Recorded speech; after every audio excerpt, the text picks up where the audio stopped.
السلام عليكم ورحمة الله وبركاته.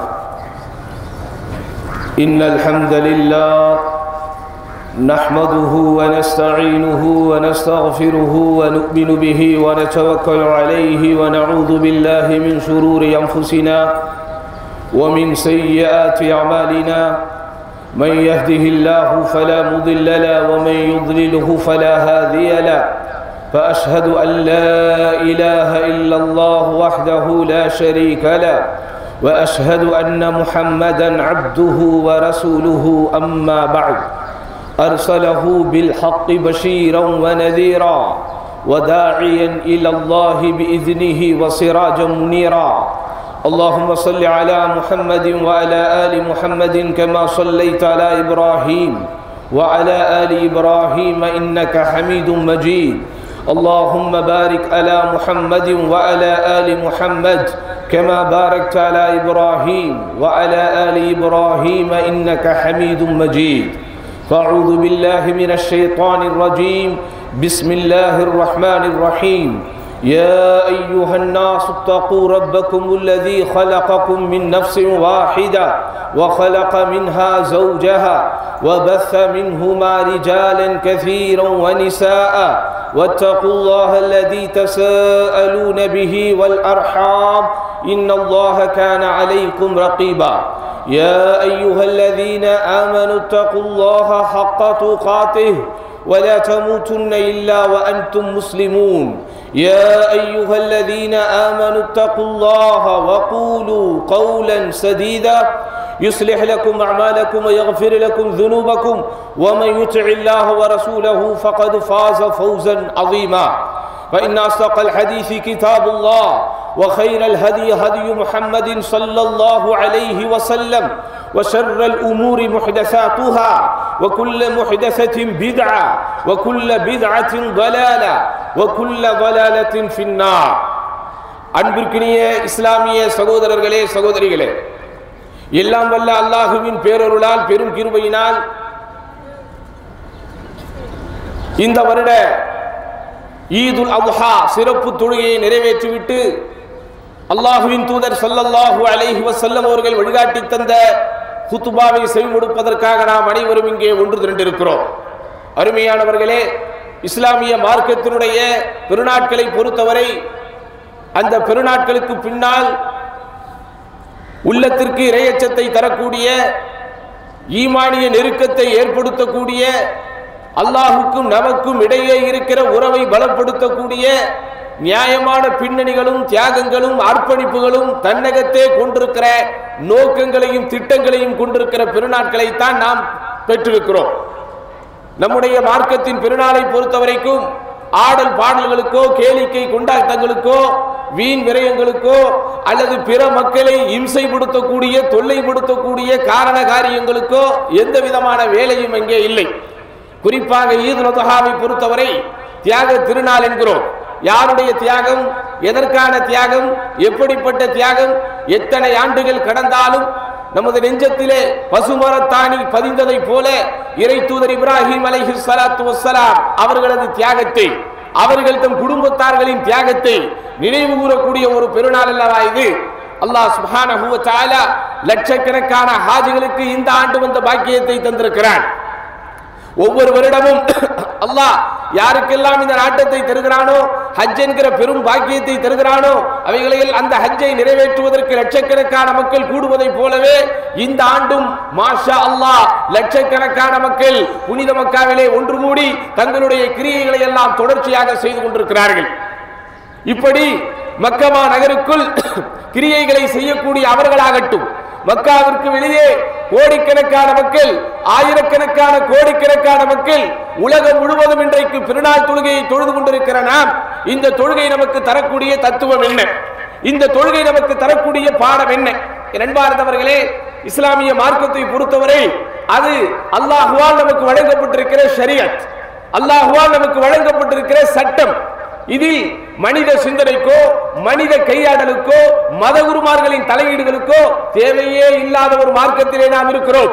ஆதலால் தான் உலகத்தில் எத்தனையோ மதங்கள் தோன்றியன, தோன்றிய வேகத்திலேயே மறைந்து போயின. ஆனால் நூற்றாண்டுகள் பல கடந்தாலும் இஸ்லாமிய மார்க்கம் இன்னும் அது ஆரம்பத்தில் எப்படி அல்லாஹ்வின் தூதரால் எடுத்து எம்பப்பட்டதோ எத்தி வைக்கப்பட்டதோ, ஏகத்துவ தீபம் அல்லாஹ்வின் தூதரால் எப்படி ஏற்றி வைக்கப்பட்டதோ அதனுடைய ஒளியின் முனை அளவில் சின்ன மாற்றம் கூட இல்லாமல் அங்கிங்கேனாதபடி எங்கும் பிரகாசமாய் ஒளித்துக் கொண்டிருக்கிற ஒரு மார்க்கத்திலே நாம் இருக்கிறோம். உலகம் முழுவதும் இந்த மார்க்கத்திற்கு எதிராக எத்தனையோ சதிகள் கட்டவிழ்த்து விடப்பட்டாலும், எவ்வளவோ சூழ்ச்சிகள் கட்டவிழ்த்து விடப்பட்டாலும், உலகம் முழுவதும் இஸ்லாத்திற்கும் இஸ்லாமிய மார்க்கத்தை ஏற்றுப்பவர்களுக்கு எதிராக எவ்வளவோ தொல்லைகள், துன்பங்கள், துயரங்கள் அடுக்கடுக்காக தரப்பட்டாலும், தன்னை முஸ்லிம் என்று வெளியே சொல்லிக் கொள்வதற்கே மிகப்பெரிய பிரச்சனைகள் ஏற்படுத்தப்பட்டாலும் அல்லாஹ்வுடைய இந்த மார்க்கத்தின் ஜோதியை யாராலும் ஊதி அணைத்துவிட முடியாது என்பதை நிரூபிக்கக்கூடிய ஒரு எடுத்துக்காட்டுதான் இந்த பெருநாள் தினத்தன்று லட்சக்கணக்கான மக்கள், கோடிக்கணக்கான மக்கள் அல்லது ஆயிரக்கணக்கான மக்கள் ஆங்காங்கே ஒன்று கூடி இன்றைக்கு நாம் அல்ஹம்துலில்லாஹ் நிறைவேற்றிக் கொண்டிருக்கிறோம், நிலைநாட்டிக் கொண்டிருக்கிறோம். நண்பார்ந்தவர்களே, இப்ராஹிம் அலைஹிஸ்ஸலாத்து வஸ்ஸலாம் அவர்களது தியாகத்தை, அவர்களுடைய வாழ்க்கையில் இருந்து நாம் பெற வேண்டிய பாடங்களை, படிப்பினைகளை பெறாமல் இந்த ஈது நம்மை கடந்து போய்விடுமா? இது என்ன 10ஓடு 11 அத்தோடு இது ஒன்றா? இது என்ன சாங்கியமா? இது என்ன சம்பிரதாயமா? இது என்ன சடங்குகளா? இல்லை சகோதரர்களே, நம்மை போலவே உடலும் உள்ளமும் ரத்தமும் சதையும் கொண்டிருந்த அந்த தியாக சீலர் அன்றைக்கு நிறைவேற்றிய, நிலைநாட்டிய தியாகத்தின் வெளிப்பாடு இது. இப்ராஹிம் அலைஹிஸ்ஸலாம் அவர்களது வாழ்க்கையிலே எத்தனையோ படிப்பினைகள் நமக்கு இருக்கிறது. ஆனால் அறிஞர் பெருமக்கள் நமக்கு கோடிட்டு தருகிற முதலாவது படிப்பினை என்ன தெரியுமா? அன்னல் ஜஸா மின் ஹுஸ்னில் அமல். நீங்கள் எதை விதைக்கிறீர்களோ அதுவே தான் உங்களுக்கு விதைக்கும். தமிழிலே சொல்லுவார்களே, விதை விதைத்தவன் விதை அறுப்பான், வினை விதைத்தவன் வினை அறுப்பான். இப்ராஹிம் அலைஹிஸ்ஸலாத்து வஸ்ஸலாம் தங்களது வாழ்விலே விதைகளை அறுத்தார்கள், விதைகளை அவர்கள் அறுவடை செய்தார்கள். காரணம், அவர்கள் விதைகளை விதைத்தார்கள். உதாரணம் வேண்டுமா? அல்லாஹ் சுப்ஹானஹு வ தஆலா திருமறை குர்ஆனில் இப்ராஹிம் அலைஹிஸ்ஸலாம் அவர் வாலிபராக இருக்கும்போது தன்னுடைய தாப்பனாரை பார்த்து இப்படி சொன்னார். எப்படி? யா அபதி லா தஅபுதி ஷைத்தான், எனது அருமை தந்தையே, ஷைத்தானுக்கு நீங்கள் வழிபடாதீர்கள், ஷைத்தானை நீங்கள் வணங்காதீர்கள், அல்லாஹ்வை மட்டுமே வணங்குங்கள் என்று அவர் தனையனாக இருக்கும்போது தன் தந்தைக்கு சொன்னார். ஆனால் இப்படி சொன்ன இவருக்கு அல்லாஹ் பரிசாக எதை கொடுத்தான்? எப்படிப்பட்ட மகனை கொடுத்தான்? யா அபதி இஃஅல் மா துஅமர், யா அபதி இஃஅல் மா துஅமர், என் அருமை தந்தையே, ஏவப்பட்டதை நீங்கள் செய்யுங்கள் என்கிற மகனை அல்லாஹ் கொடுத்தான். இப்படி தனது தகப்பனார் வழிகாட்டிலே இருக்கும்போது, தனது தந்தையார் அல்லாஹ்வுடைய பாதையில் இல்லாத போது, தன்னுடைய தந்தையார் இணை வைப்பினுடைய காரியத்திலே மூழ்கி கொண்டிருக்கும் போது தந்தையை திருத்தக்கூடிய தனையனாக அவர் இருந்ததன் விளைவு, அவர் கனவில் கண்டதை மகனிடத்திலே சொல்லும் போது, எப்படி? மகனே, உன்னை கனவில் நான் அறுத்து பலியிடுவதாக கண்டேன், ஃபந்தூர் மாதா தரா, நீ என்ன கருதுகிறாய், உன் கருத்தை சொல் மகனே என்று சொன்னபோது, என் தந்தையே, ஏவப்பட்டதை நீங்கள் செய்யுங்கள் என்றார். இதேதான் இன்றைக்கு இருக்கிற ஒவ்வொரு தகப்பன்மார்களுக்கும் செய்தி. இன்றைய நாளில் நீங்கள் கொண்டு போகக்கூடிய செய்தி என்ன தெரியுமா? நீ நல்ல மகனாக இருந்தால் நாளைக்கு நீ நல்ல தகப்பனாக இருப்பாய். உன்னுடைய தகப்பனுக்கு நீ நல்ல மகனாக இருந்தால் நாளைக்கு நீ தகப்பனாகும் போது உனக்கு நல்ல மகன் கிடைப்பான். இதுதான் இன்றைக்கு சமூகத்திற்கு தேவை. இன்றைக்கு இதுதான் நம்முடைய சமூகத்திற்கு தேவை. நம்முடைய பிள்ளைகள், நம் வீட்டிலே வளர்ந்து வரக்கூடிய வாலிபர்கள் முன்மாதிரிகளாக எடுத்துக் கொள்வதற்கோ, நல்ல பழக்க வழக்கங்களை கற்றுக்கொள்வதற்கோ, நல்ல கலாச்சாரங்களை கையகப்படுத்திக் கொள்வதற்கோ இந்த உலகத்தில் எதுவுமே கிடையாது, இந்த சமூகத்தில் எதுவுமே கிடையாது. அவர்கள் படிக்கிற பள்ளிக்கூடங்களிலேயோ பல்கலைக்கழகங்களிலேயோ நல்லவைகளை சொல்லித் தருவதற்கு, ஒழுக்கங்களை சொல்லித் தருவதற்கு இன்றைக்கு யாருக்கும் நேரம் கிடையாது. யாரிடத்தில் அவர்கள் ஒழுக்கத்தை கற்க வேண்டும்? யாரிடத்தில் அவர்கள் கட்டுப்பாடுகளை பெற வேண்டும்? தந்தைமார்களிடத்திலே பெற வேண்டும். அதைத்தான் அல்லாஹ் சுப்ஹானஹு வ தஆலா இப்ராஹிம் அலைஹிஸ்ஸலாம் அவர்களது வாழ்க்கையில் நமக்கு மிக அற்புதமான ஒரு படிப்பனையாக சொல்கிறார். அடுத்து என்ன? இரண்டாந்தவர்களை நீங்கள் கடமைகள் செய்யுங்கள், பலன்கள் உங்களை தேடி வரும். இது இப்ராஹிம் அலைஹிஸ்ஸலாம் அவர்கள் வாழ்க்கையில் நமக்கு கிடைக்கிற மிகப்பெரிய படிப்பினை. எல்லோரும் சொல்லுவார்கள், கடனை செய், கடமையை செய், பலனை எதிர்பார்க்காதே என்று. ஆனால் இஸ்லாம் அப்படி சொல்லவில்லை. கடமைகளை செய், பலனை எதிர்பார் என்றுதான் சொல்லுகிறது. அதுவும் எப்படி? அதுவும் எப்படி? ஒன்றுக்கு 10 மடங்கு பலன் உனக்கு கிடைக்கும், ஒன்றுக்கு 100 மடங்கு பலன் உனக்கு கிடைக்கும். அதேதான் நமக்கு இப்ராஹிம் அலைஹிஸ்ஸலாம் அவர்களுடைய வாழ்க்கையிலே நமக்கு கிடைத்த படிப்பினை. இப்படி இப்ராஹிம் அலைஹிஸ்ஸலாத்து வஸ்ஸலாம் அவர்கள் ஆள் ஆரவாரம் இல்லாத, புற்பூண்டுகள் இல்லாத, கீழே தடிக்கு விழுந்தால் கூட ஏன் விழுந்தீர்கள், எப்படி விழுந்தீர்கள் என்று கேட்பதற்கு ஆள் இல்லாத, ஆரவாரம் இல்லாத ஒரு இடத்தில் தான் தன்னுடைய மனைவி ஹாஜர் அலைஹிஸ்ஸலாத்து வஸ்ஸலாம் அவர்களையும் அந்த அதாவது அவருடைய குழந்தையை விட்டு விட்டு போனார்கள். ஆனா அன்றைக்கு அவர்கள் செய்த கடமையினுடைய வெளிப்பாடு, அன்றைக்கு அவர்கள் அல்லாஹ்வுக்காக செய்த கடமைகளுடைய விளைவு என்ன கிடைத்தது? அதே குர்ஆனில் அல்லாஹ் நமக்கு சொல்லி காட்டுகிறான். இப்ராஹிம் அலைஹிஸ்ஸலாம் அவர்கள் கொடுத்த அழைப்பை பற்றி, வஅذின் ஃபின்னாஸி பில் ஹஜ், வஅذின் ஃபின்னாஸி பில் ஹஜ், இப்ராஹிமே மக்களுக்கு ஹஜ்ஜுக்கான அழைப்பை நீங்கள் கொடுங்கள். அன்றைக்கு யார் இருந்தா?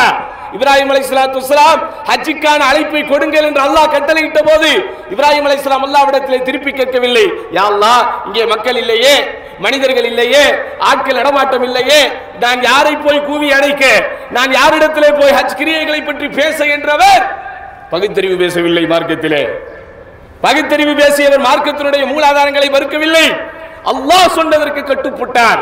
இன்றைக்கு வரைக்கும் லட்சக்கணக்கான மக்கள் அந்த ஹஜ் கடமையை நிறைவேற்றுவதற்காக கூட்டம் கூட்டமாக சென்று கொண்டிருக்கிறார்கள். உண்மையான முஸ்லிமாக இருந்தால் அவனுடைய உள்ளத்தின் மிகப்பெரிய ஆசை, வாழ்க்கையில் ஒரு முறையாவது நான் ஹஜ் செய்ய வேண்டும், ஒரு முறையாவது நான் காபாவை காண வேண்டும் என்கிற ஆசை அவனுடைய உள்ளத்திலே ஏற்படக்கூடிய அளவிற்கு இந்த ஹஜ்ஜினுடைய தத்துவங்கள், இந்த ஹஜ்ஜுக்கு பின்னால் ஒளிந்திருக்கிற ரகசியங்கள், இந்த ஹஜ்ஜுக்கு பின்னால் இருக்கக்கூடிய மார்க்கத்தினுடைய விழுமியங்கள் அவனை காபத்துல்லாவோடும் மக்கமா நகரோடும் ஹஜ் கிரியைகளோடும் இரண்டர பின்னி பிணைய வைக்கக்கூடிய அளவிற்கு இப்ராஹிம் அலைஹிஸ்ஸலாம் அன்றைக்கு கொடுத்த அழைப்பு இன்றைக்கு வரைக்கும் கணீர் கணீர் என்று அது ஒலித்துக் கொண்டே இருக்கிறது. அன்றைக்கு அல்லாஹ் அக்பர் அவர்கள் செய்த தியாகத்திற்கு அல்லாஹ் கொடுத்த பலன்தானது. அடுத்து என்ன? அன்பார்ந்தவர்களை நன்றாக புரிந்து கொள்ளுங்கள். அல்லாஹ்வுக்காக வேண்டி நீங்கள் ஒரு அடி எடுத்து வைத்தால், அல்லாஹ்வுக்காக வேண்டி நீங்கள் இஹ்லாஸோடு, உள்ளச்சத்தோடு, உள தூய்மையோடு, நிச்சயம் என் இறைவன் எனக்கு பதிலளிப்பான் என்கிற அந்த உள்ள அர்த்தத்தோடு ஒரு எட்டு நீங்க எடுத்து வைத்தா போதும், உங்களுடைய அடையாளங்கள் காலத்திற்கும் மறையாத அளவிற்கு அல்லாஹ் பாதுகாப்பான். ஆமா, அன்றைக்கு இப்ராஹிம் அலைஹிஸ்ஸலாத்து வஸ்ஸலாம் மக்கா நகரிலே அவர் எடுத்து வைத்த அடியை, அவர் எத்தி வைத்த அடியை அல்லாஹ் சுப்ஹானஹு வ தஆலா எந்த அளவிற்கு பேணி பாதுகாக்கிறான் என்றால், வத்தஹிது மின் மகாமி இப்ராஹீம முஸல்லா, எந்த இடத்திலே இப்ராஹிம் நபியின் கால் தடம் பதிந்ததோ, எந்த இடத்திலே இப்ராஹிம் நபி கால் எடுத்து வைத்தாரோ அந்த இடத்தை நீங்கள் தொழுமிடமாக எடுத்துக் கொள்ளுங்கள். நமக்கு எல்லாம் தெரியும், அல்லாஹ்வுடைய தூதர் ஸல்லல்லாஹு அலைஹி வஸல்லம் நபியாக ஆக்கப்படுவதற்கு முன்பு வரை அனுப்பப்பட்ட எல்லா நபிமார்களுக்கும் கிப்லாவாக பைத்துல் முகத்தஸ் தான் இருந்தது. பலஸ்தீனிலே இருந்தே பைத்துல் முகத்தஸ் தான் எல்லாருக்குமான கிப்லாவாக இருந்தது.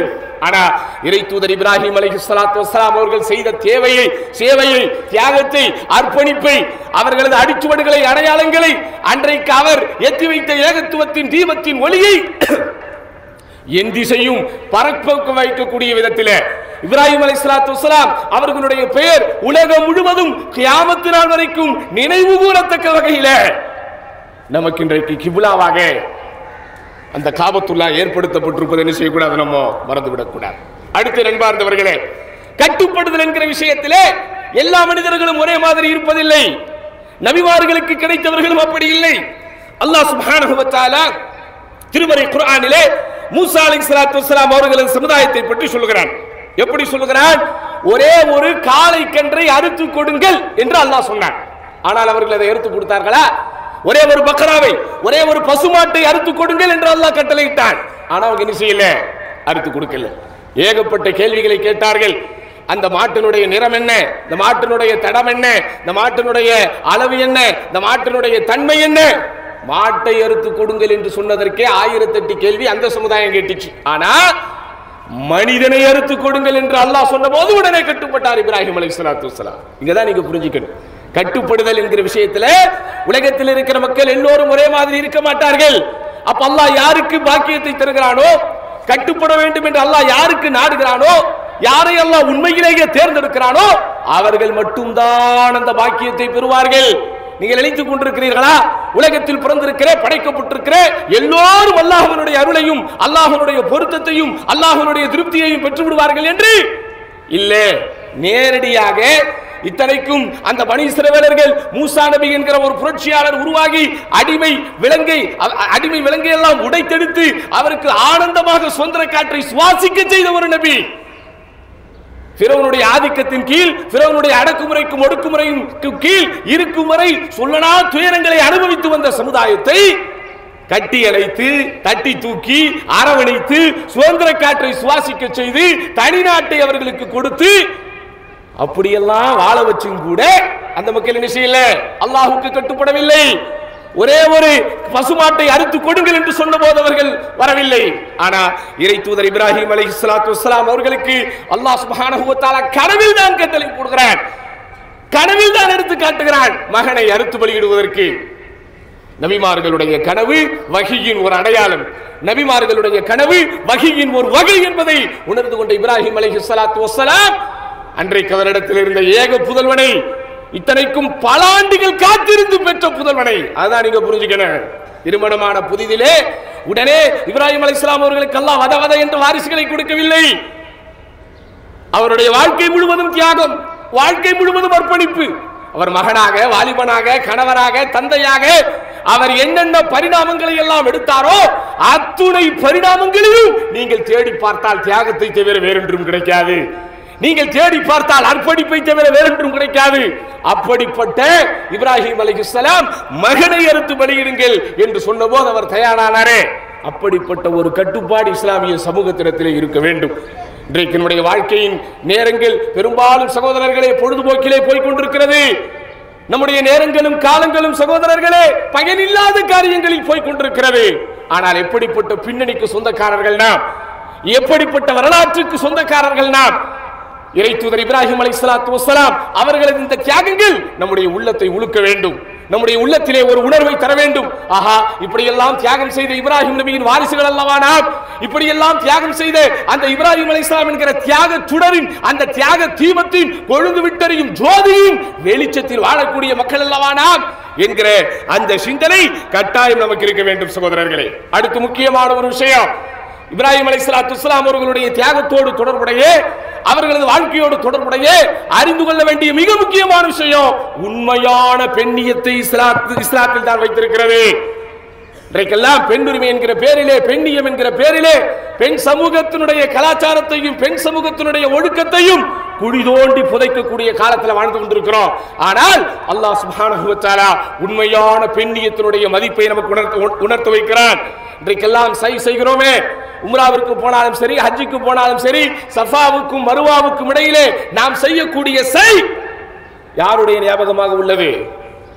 ஹாஜர் அலைஹிஸ்ஸலாத்து வஸ்ஸலாம் அன்றைக்கு தன்னுடைய அருமை புதல்வருக்கு தாகம் தீர்ப்பதற்காக இங்குமங்கும் அவர் ஓடிய அந்த ஓட்டத்தை, இங்குமங்கும் அவர் ஓடிய அந்த தியாகத்தை கியாமத்து நாள் வரைக்கும் அல்லாஹ் சுப்ஹானஹு வ தஆலா முஸ்லிம்களுடைய உள்ளத்திலே மறக்கடிக்காத வண்ணம் உங்கள் கிரியைகளில் ஒன்றாக ஆக்கி வைத்திருக்கிறான். இதுதான் பெண் உரிமை, இதுதான் பெண்ணியம். இஸ்லாமிய மார்க்கத்திலே எந்த அளவிற்கு ஒரு பெண்ணுக்கு அல்லது ஒரு பெண்ணினுடைய தியாகத்திற்கு, ஒரு பெண்ணினுடைய அர்ப்பணிப்பிற்கு மதிப்பு கொடுக்கப்பட்டிருக்கிறது என்பதை நாம் உணர வேண்டும். இப்படி அன்பார்ந்தவர்களே, இப்ராஹிம் அலைஹிஸ்ஸலாத்து வஸ்ஸலாம் அவர்களது தியாகத்தை நாம் நினைவு கூற ஆரம்பித்தால் ஆரம்பத்திலிருந்து கடைசி வரை ஆ முதல் அக்கு வரை தியாகங்களை பற்றி சொல்லிக் கொண்டே போகலாம். இங்கே நமக்கு ஒரு கேள்வி எழும், ஏன் நாம் தியாகம் செய்யவில்லையா, நாம் கஷ்டப்படவில்லையா? குறிப்பாக இதோ இந்த வெளிநாட்டிலே வெந்த பூமியிலே நொந்து வாழ்ந்து கொண்டிருக்கிறோமே, இந்த புனிதமான பெருநாள் தினத்தன்று கூட நம்மில் பெரும்பான்மையானவர்கள் குடும்பத்தோடு இல்லாமல் இருக்கிறோமே, இது தியாகம் இல்லையா? இது அர்ப்பணிப்பு இல்லையா? உண்மைதான் சகோதரர்களே, இது தியாகம் தான். இந்த தியாகத்திற்கு இணையான ஒரு தியாகத்தை நிச்சயம் இந்த நூற்றாண்டில் நாம் நினைவு கூற முடியாது. எந்த காலகட்டத்தில் மனைவியோடு மக்களோடும் நாம் வாழ வேண்டுமோ, எந்த பருவத்தில் நம்மை நம்முடைய குழந்தைகளை கொஞ்ச வேண்டுமோ, நாம் நம்முடைய குழந்தைகளை கொஞ்ச வேண்டுமோ, அவைகளை எல்லாம் விட்டு, அவைகளை எல்லாம் மறந்துவிட்டு அல்லது அவைகளை எல்லாம் துறந்து விட்டு இன்றைக்கு நாம் செய்து கொண்டிருக்கிற தியாகமும் தியாகம் தான்.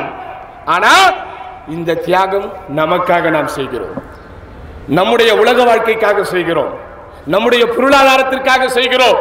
நாம் இன்றைக்கு சில பேர் நம்மை தாக்கிக் கொண்டால் தான், நாம் நம்மில் சில பேர் நம்மை இன்றைக்கு தியாகத்திற்கு ஆட்படுத்திக் கொண்டால் தான் எதிர்கால தலைமுறை நம்முடைய ஊரிலே, நம்முடைய நாட்டிலே தலை நிமிர்ந்து வாழும் என்கிற தொலைநோக்கு பார்வைக்காக தியாகம் செய்து கொண்டிருக்கிறோம். இப்படி பலரும் தங்களுடைய தொழிலுக்காக தியாகம் செய்கிறார்கள், இப்படி பலரும் தங்களுடைய வியாபாரத்திற்காக தியாகம் செய்கிறார்கள். இவைகள் எல்லாம் உலகத்திற்கான தியாகம், இவைகள் எல்லாம் இந்த உலகத்தினுடைய லாபத்தை நாம் பெறுவதற்கான தியாகம். ஆனால் இப்ராஹிம் அலைஹிஸ்ஸலாத்து வஸ்ஸலாம் அவர் செய்த தியாகம் அல்லாஹ்வுக்கானது. இந்த ஊரிலேயே மிகப்பெரிய பூசாரியை போல் கௌரவிக்கப்பட்ட, பூஜிக்கப்பட்ட, கண்ணியப்படுத்தப்பட்ட ஒரு பெரிய குடும்பத்தில் பிறந்தவர் தான் இப்ராஹிம் அலைஹிஸ்ஸலாம். மதகுருமார்களுக்கு கிடைத்த அத்துணை மரியாதைகளும் பூஜை புனஸ்காரங்களும் அந்த குடும்பத்திற்கு கிடைக்கத்தான் செய்தது. ஆனால் அவைகளெல்லாம் போலிகள், அவைகளெல்லாம் மூட நம்பிக்கைகள் என்று வெகுண்டெழுந்து மார்க்கத்திற்காக வேண்டி அவர் ஆரம்பம் முதல் கடைசி வரைக்கும் தியாகம் செய்தார். அந்த தியாகத்தை நினைவு கூறுவதுதான் இந்த தியாக திருநாள். இந்த தியாக திருநாள் என்பதை இஸ்லாமிய பெருமக்கள் நம்முடைய மனதிலே வைக்க வேண்டும். இந்த தியாக திருநாளில் இந்த உலகத்தில் நாம் வாழ்ந்து கொண்டிருக்கிற இந்த உலகத்திலும் பலஸ்தீன் போன்ற பகுதிகளிலே, பலஸ்தீன் போன்ற நாடுகளிலே அவர்கள் செய்கிற தியாகத்தை நாம் நினைவு கூற வேண்டும். இன்னும் உலகெங்கிலும் முஸ்லிம்கள் படக்கூடிய கஷ்டங்கள், தியாகங்கள் எல்லாவற்றையும் நாம் நெஞ்சாறு நினைவு கூர்ந்து இந்த திடலுக்கென்று அல்லாஹ்வின் தூதர் ஸல்லல்லாஹு அலைஹி வஸல்லம் ஒரு பரக்கத் இருக்கிறது என்று சொல்லுகிறார்கள். அதனாலதான் மாதவிடாய் பெண்களாக இருந்தாலும் புறப்பட்ட அந்த திடலுக்கு செல்லுங்கள், தொழுகையிலிருந்து நீங்கள் ஒதுங்கி இருங்கள், ஆனால் முஸ்லிம்களோடு அந்த திடலிலே நீங்களும் சேர்ந்து கொள்ளுங்கள் என்று தொழுகையே தடை செய்யப்பட்ட சூழலில் இருக்கிற ஒரு பெண்ணை கூட அல்லாஹ்வின் தூதர் ஸல்லல்லாஹு அலைஹி வஸல்லம் புறப்பட்டு இந்த திடலுக்கு வரும்படி சொல்லி இருக்கிறார்கள்.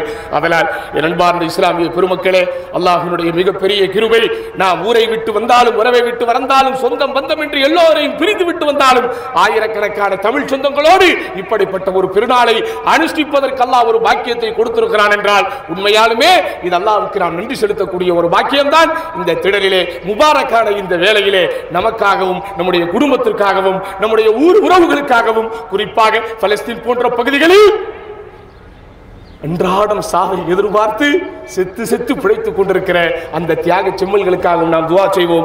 எல்லாம் வல்ல அல்லாஹ் சுப்ஹானஹு வ தஆலா எம்மிடமிருந்தும் உங்களிடமிருந்தும் அமல்களை ஏற்றுக்கொள்வானாக. எல்லாம் வல்ல அல்லாஹ் சுப்ஹானஹு வ தஆலா உன்னுடைய மார்க்கத்தில் கடைசி வரைக்கும் உறுதியாக இருக்கக்கூடிய பாக்கியத்தை நம் அனைவருக்கும் தந்தருள்வானாக. நம்முடைய கஷ்டங்கள், நஷ்டங்கள், அத்துணை துன்பங்கள், துயரங்கள் எல்லாவற்றையும் அல்லாஹ் சுப்ஹானஹு வ தஆலா நீக்கிவிட்டு இம்மையிலும் மறுமையிலும் மகத்தான வெற்றியை தந்தருள்வானாக என்று அல்லாஹ்விடத்தில் துஆ கேட்டு இந்த ஈதுடைய குத்பாவை நிறைவுக்கு கொண்டு வருகிறேன். அகூலு கௌலி ஹாதா வஸ்தக்ஃபிருல்லாஹ லீ வ லக்கும் வஸ்தக்ஃபிஹி அன்னி வ அன்கும் வஸ்தக்ஃபிரூஹு இன்னஹு ஹுவல் கஃபூருர் ரஹீம்.